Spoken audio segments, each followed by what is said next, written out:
ఉన్నాను ఎక్కడనే నాగార్జునలోకి వెళ్తే ఏమవుతుంది?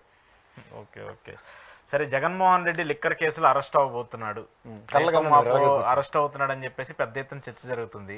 టీడీపీ ఎంపీ లావు కృష్ణదేవరాయలు ఆయన పార్లమెంట్ లో మాట్లాడడం, ఆ తర్వాత అమిత్ షాని కలవడం, కలిసిన తర్వాత జరిగినటువంటి చర్చలు ఇవన్నీ చూస్తున్నప్పుడు నిజంగానే ఆంధ్రప్రదేశ్ లో మరో పెద్ద అరెస్ట్ జరగబోతుందా? ముఖ్యమంత్రి స్థాయి వ్యక్తి మళ్ళీ అరెస్ట్ కాబోతున్నాడా?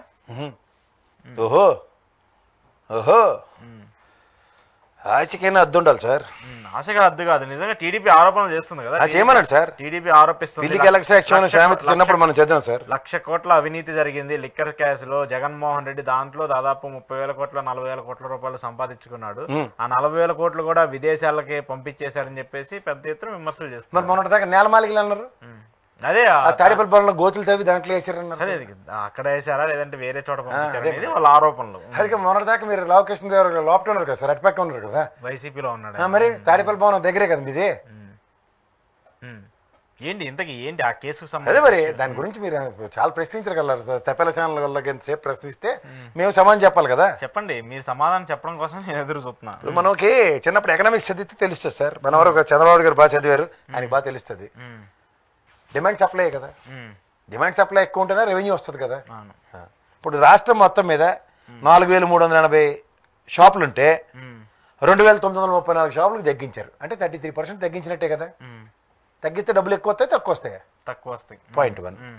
రెండోది పెర్మిట్ రూములు ఉన్నాయి లెక్కర్ షాపులకు పక్కన. గత ప్రభుత్వం పెర్మిట్ షాపులు రద్దు చేసినట్టే కదా. అలాగే 43,000 బెల్ట్ షాపులు ఉన్నాయి. బెల్ట్ షాపులు అంటే రద్దు అయ్యాయి కదా, లేవు కదా. అంటే రెవెన్యూ ఎక్కడి నుంచి ఇవ్వడం ఒబ్బడిగా అయితే రాదు కదా. మా అయితే వీళ్ళు చెప్పింది ఏంటి, రేట్లు ఎక్కువ పెంచేశారు అంతే కదా. ఇప్పుడు లెక్క మాడదాం, కొంచెం చెప్పిన తర్వాత చెప్తే చాలా మందికి కనువిప్పు కార్యక్రమం వస్తుంది. ఇప్పుడు మీకు 2014 నుంచి 19 దాకా తెలుగుదేశం కూటమి ప్రభుత్వం అనుకుందాం. 14-15 మధ్యలో ఐఎంఎల్ మద్యం అంటే బీర్లు కాకుండా అమ్మిన మద్యం 2.88 కోట్లు. అలాగే బీర్లు ఎన్ని కేట్లు అమ్మారు? 1.74 కోట్లు కేట్లు అమ్మారు. 15-16 వస్తే 3.6 కోట్లు, 1.75 కోట్ల బీర్లు అమ్మారు. 16-17 వస్తే 3.32 కోట్ల మద్యం, 1.78 కోట్ల బీర్లు కేట్లు. కేట్లు సార్, ఇవి డబ్బులు కాదు, డబ్బులు కాదంటారా.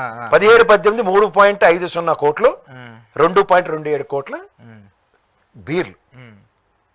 18-19 కోసం 3.84 కోట్ల ఐఎంఎల్ మద్యం, 2.77 కోట్ల బీర్లు. ఇప్పుడు 19-24 కొద్దాం జగన్మోహన్ రెడ్డి ప్రభుత్వం. 19-20 3.8 కోట్ల కేట్ల ఐఎంఎల్ మద్యం అమ్మితే 2.12 కోట్ల కేట్ల బీర్లు అమ్మారు. 2021-22 మన దరిద్రానికి కరోనా కదా, చూడండి సేల్స్ చూడండి. 1.87 కోట్ల కేట్లు అమ్మితే ఐఎంఎల్ మద్యం 57 లక్షల కేట్లే బీర్లు అమ్మారు. 21-22 2.63 కోట్ల కేట్లు ఐఎంఎల్ అమ్మితే 82 లక్షల కేట్లే బీర్లు అమ్మారు. 22-23 3.35 కోట్ల ఐఎంఎల్ మద్యం అమ్మితే 1.16 కోట్ల బీర్లు అమ్మారు. 23-24 3.32 కోట్ల ఐఎంఎల్ మద్యం అమ్మితే 1.12 కోట్ల లిక్కర్ బీర్లు అమ్మారు. ఎక్కడా కూడా సేల్స్ మీరు కంపేర్ చేస్తే ఈ టేబుల్ ఈ రెండు ప్రభుత్వాలు ఎవడు ఎక్కువ అమ్మారో తెలుస్తుంది. 14 నుంచి అంటే ఈ టర్మ్లో చంద్రబాబు నాయుడు గారు ఆ 2 పీరియడ్లోనే ఎక్కువ జరిగింది కదా. ఇప్పుడు అసలు ఎట్లా మాట్లాడతాం. మొన్న 14% కమిషన్ పెంచితే 3,000 వచ్చింది. 3,000 కోట్లు సంథింగ్. ఇక్కడ ప్రజలు అర్థం చేసుకోవాల్సిన విషయం ఉంది. లిక్కర్ వ్యాపారం ప్రభుత్వం చేసిందా ఇలా ప్రైవేట్ వ్యవస్థలకు అప్పచెప్పారా? ప్రభుత్వమే చేసింది కదా. అబ్కారీ వ్యవస్థ కానిస్టేబుల్ ఎస్ఐలు వీళ్ళే కదా సేల్స్ పాయింట్స్లో కూర్చుని అమ్మారు.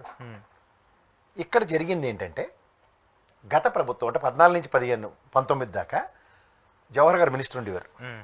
5.70 పైసలు చొప్పున కొన్నారట స్పిరిట్. ఈ ప్రభుత్వం 29 రూపాయలు 70 పైసలు ఎంత పెట్టి స్పిరిట్ కొంది. అంటే ఎక్కువ స్పిరిట్ ఎందుకు కొంది? ఎక్కువే ఎందుకు కొందో చెప్తా, చెప్పండి. ఈ స్పిరిట్ కొని బీర్లో ఎంత ఆల్కహాల్ పర్సంటేజ్, లిక్కర్లో ఎంత ఆల్కహాలిక్ పర్సంటేజ్ అని ప్రభుత్వం నిర్ణయిస్తుంది. దేనికి? చీప్ లిక్కర్ ప్రభుత్వం ఇస్తుంది. అందుకే వాటికి బ్రాండ్లు ప్రభుత్వమే రిజిస్టర్ చేస్తుంది. లెజెండ్, ట్రిపుల్-X, ఏవో పవర్ స్టార్ ఇలా పేర్లు పెట్టారు కదా.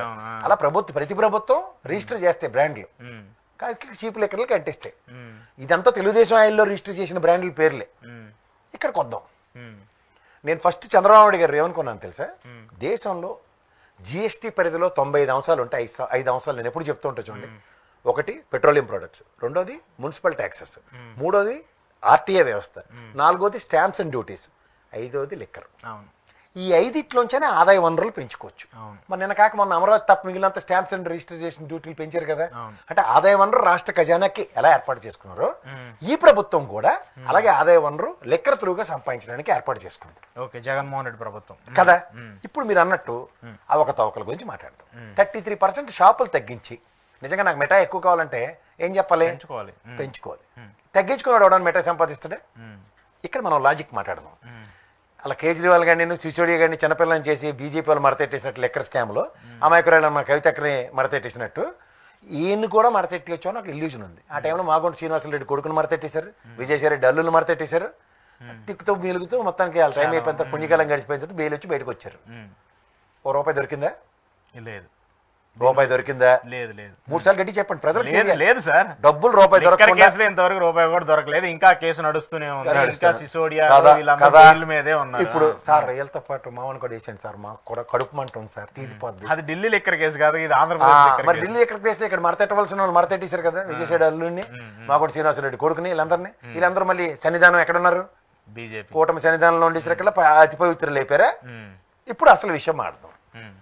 దీని కంటిన్యూషను ఇప్పుడు మా ఉదాహరణకి మా నేలమాలిగలు లేకపోతే వీళ్ళు మా లావు కృష్ణదేవరాయలు గారు చెప్పినట్టు విదేశాలు అనుకుందాం. ఈ బ్రెవరేజ్ కార్పొరేషన్స్ ఎవరి అండర్లో ఉన్నాయండి? కొత్త కార్పొరేషన్లు ఏమైనా వచ్చాయి? అన్ని పాతే కదా. స్పిరిట్ రేట్ కొన్నది ఎక్స్చెక్కర్. ఇప్పుడు ఎండ్ ఆఫ్ ద డే మీరు రత్నదీప్కి వెళ్తారు, మీ దగ్గర జేబులో క్రెడిట్ కార్డు ఉండొచ్చు, డబ్బులు ఉండొచ్చు, లేకపోతే నరేంద్ర మోడీ గారి భక్తుడైతే మీరు డిజిటల్ మనీయే పే చేస్తారు. ఈ మూడిట్లో ఏది చేస్తారని ఏమైనా క్విజ్ చేస్తారా మీకు? లేదు, ఎలా కావాలంటే అలా చేస్తారు. నీకు నచ్చినట్టు నువ్వు చేసుకోవచ్చు.